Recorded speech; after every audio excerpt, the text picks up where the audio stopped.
Hello दोस्तों, मैं भरत और आपका फिर से मेरे YouTube channel Bharat online classes में स्वागत है।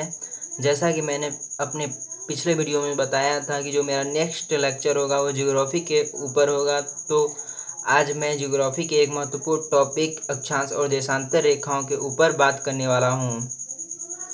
ये ज्योग्राफी का बहुत ही महत्वपूर्ण टॉपिक है। इससे अमूमन हर एग्ज़ाम में क्वेश्चंस आने की संभावना बहुत ही ज़्यादा होती है, चाहे वह यूपीएससी हो, स्टेट पीएससी हो, एसएससी, रेलवे या बैंकिंग, कोई भी एग्ज़ाम हो, इसमें प्रश्नों के आने की संभावना बहुत ही ज़्यादा होती है।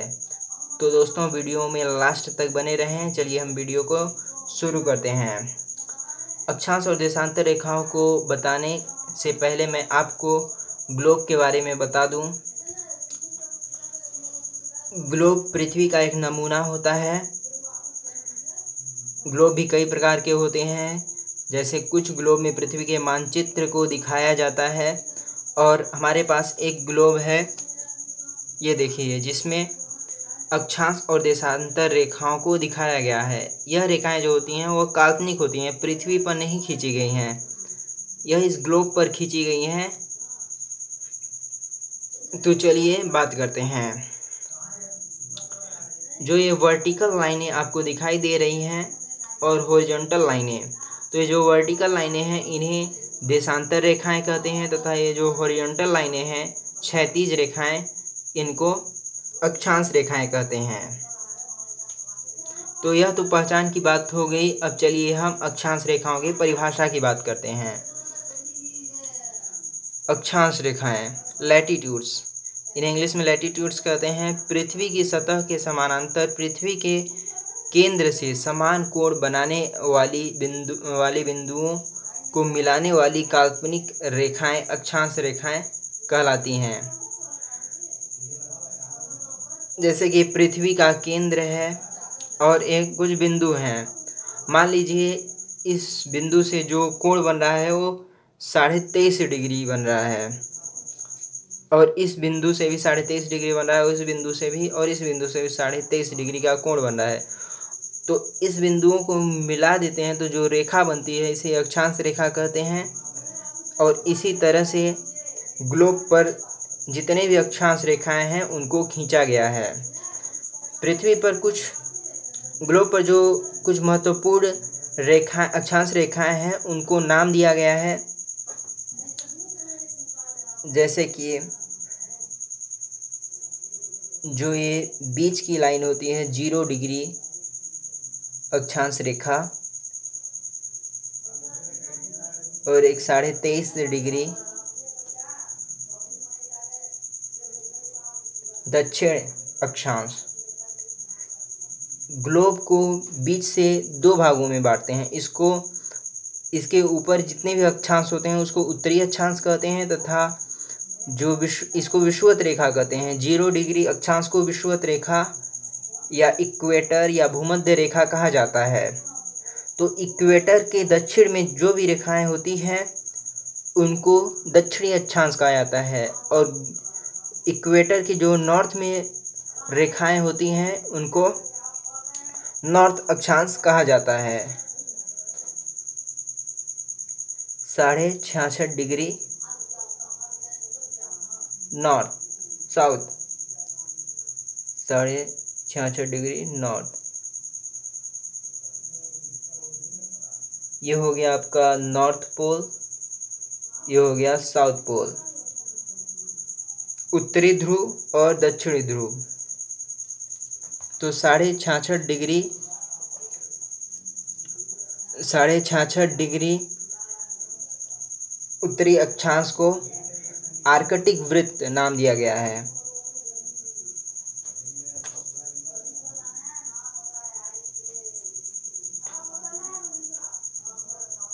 आर्कटिक वृत्त नाम दिया गया है। 66.5 डिग्री नॉर्थ अक्षांश को आर्कटिक वृत्त नाम दिया गया है। वहीं 23.5 डिग्री नॉर्थ अक्षांश को कर्क रेखा नाम दिया गया है।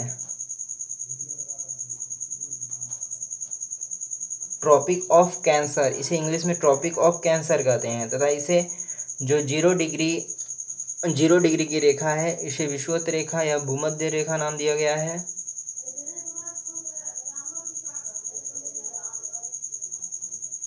साढ़े 23 डिग्री साउथ की जो रेखा है, 23.5 डिग्री साउथ अक्षांश, दक्षिणी अक्षांश, इसको मकर रेखा नाम दिया गया है। तथा 66.5 डिग्री दक्षिणी अक्षांश को अंटार्कटिक वृत्त नाम दिया गया है। यह कुछ महत्वपूर्ण अक्षांश रेखाएं हो गई। अब चलिए हम अक्षांश रेखाओं की संख्या की बात कर लेते हैं। तो ये हो गया हमारा विषुवत रेखा इक्वेटर। इक्वेटर के नॉर्थ में 90 रेखाएं हैं, 90 अक्षांश हैं, 90 रेखाएं नहीं हैं, क्योंकि यह बिंदु है, इसको भी अक्षांश में जोड़ा जाता है। और विषुवत रेखा के दक्षिण में 90 अक्षांश हैं। तो अक्षांशों की संख्या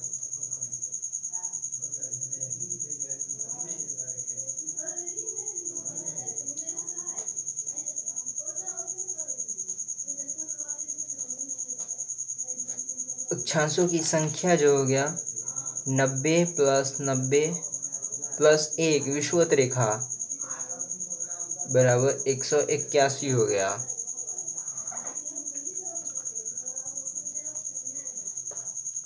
अब चलिए अक्षांश बिंदुओं की बात करते हैं।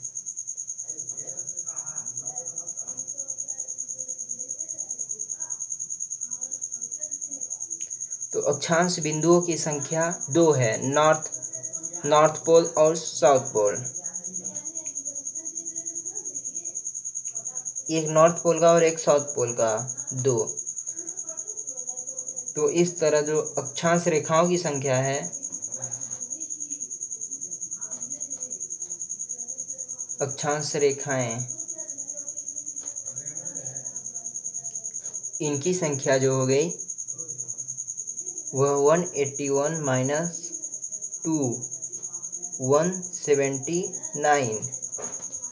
अक्षांश रेखाओं की संख्या 179 है।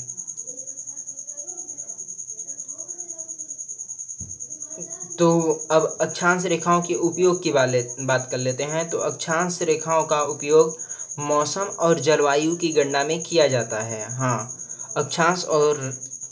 अक्षांश रेखाओं का उपयोग मौसम और जलवायु की गणना में किया जाता है। तो चलिए अब देशांतर रेखाओं की बात करते हैं, लॉन्गिट्यूड्स की। पृथ्वी की सतह के समानांतर उत्तरी ध्रुव तथा दक्षिणी ध्रुव को मिलाने वाली रेखा जो अक्षांश रेखाओं के लंबवत होती हैं तथा काल्पनिक होती हैं, देशांतर रेखाएं कहलाती हैं। ये हो गया हमारा ग्लोब, ये हो गया नॉर्थ पोल और ये हो गया साउथ पोल। नॉर्थ पोल और साउथ पोल को मिलाने वाली रेखाएं, ये नॉर्थ पोल और साउथ पोल को मिलाने वाली रेखाएं देशांतर रेखाएं कहलाती हैं, लॉन्गिट्यूड्स कहलाती हैं। और यह अक्षांश रेखाओं के लंबवत होती हैं, अक्षांश रेखाओं को काटती हैं।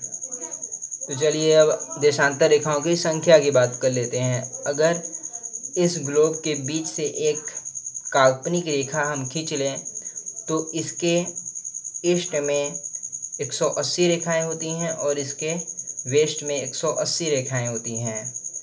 इस तरह देशांतर रेखाओं की संख्या 360 हो गई। 360 देशांतर रेखाओं की संख्या जो है वह 360 है। अब देशांतर रेखाओं के उपयोग की बात कर लेते हैं। तो देशांतर रेखाओं का उपयोग समय की गणना में किया जाता है, टाइम और तिथि की गणना में किया जाता है। तो आज के लिए बस इतना ही। अगले लेक्चर में हम फिर से अक्षांश और देशांतर रेखाओं के बारे में ही बात करेंगे। हम बात करेंगे कैसे टाइम निकाला जाता है, भारत का मानक यामी उत्तर क्या है, कैसे वर्ल्ड टाइमलाइन क्या है, कैसे विश्व का समय ज्ञात किया जाता है। तो आज के लिए बस इतना ही। धन्यवाद।